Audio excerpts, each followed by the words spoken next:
Kita hari ini juga akan renungkan Ayub pasal 12. Ayub pasal 12 saya juga sudah membagikan 2 paragraf. Paragraf yang pertama dari ayat 1 sampai ayat 6.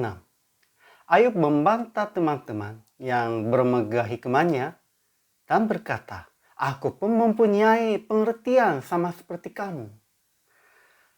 Paragraf yang kedua dari ayat 7 sampai ayat 25. Ayub berkata bahwa segala yang hidup dan napas, setiap manusia terletak dalam tangan Tuhan. Dan semua hikmat dan pengertian pun milik ya Tuhan.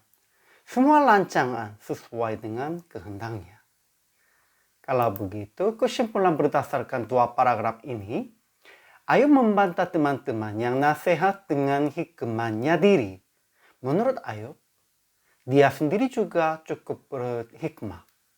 Di dalam tangan Tuhan terletak nyawa segala yang hidup dan napas setiap manusia. Dan semua hikmat dan pengertian pun miliknya Tuhan. Semua lancangan sesuai dengan kehendaknya. Tuhan bisa mengubahkan aliran air, bisa membentukkan menteri dan hakim, dan menyebabkan para pemimpin dunia kehilangan akal. Kalau begitu, ajaran tentang Allah, pertama, Allah adalah sumber hikmah dan lancangan. Ya, kita tahu. Dan kedua, semua nyawa manusia dan makhluk tergantung kepada Allah. Ya, Tuhan mengatur dan bisa nyalakan nyawa kami, nyawa kita, namun juga bisa membinasakan nyawa kita juga. Ajaran bagi kita yang pertama, orang yang tua dan orang yang lanjut umurnya berhikmat harus menghargai mereka. Namun tetapi kita harus mencari hikmat dari Tuhan dengan firman dan doa.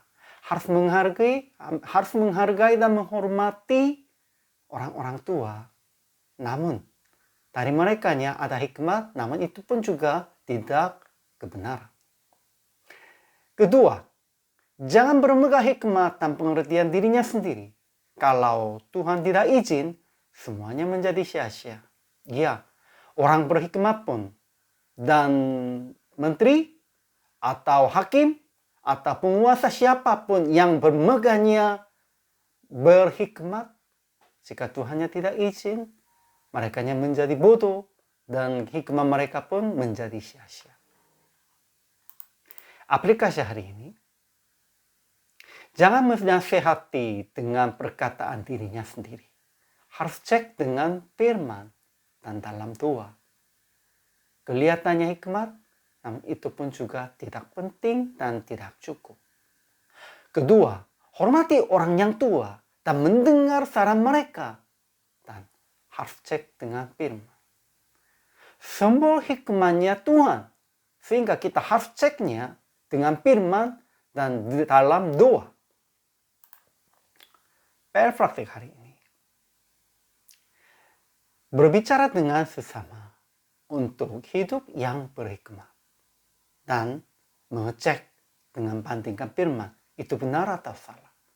Supaya sungguh dibimbing pelajaran kita dalam Tuhan.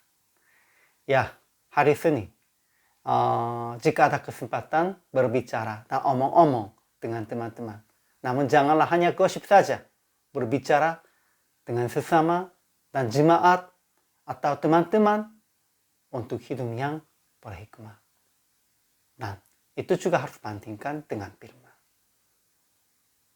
Ya, hari ini juga saya semoga dan berdoa supaya berlimpah-limpah hikmat dari Tuhan. Tuhan memberkati. Selamat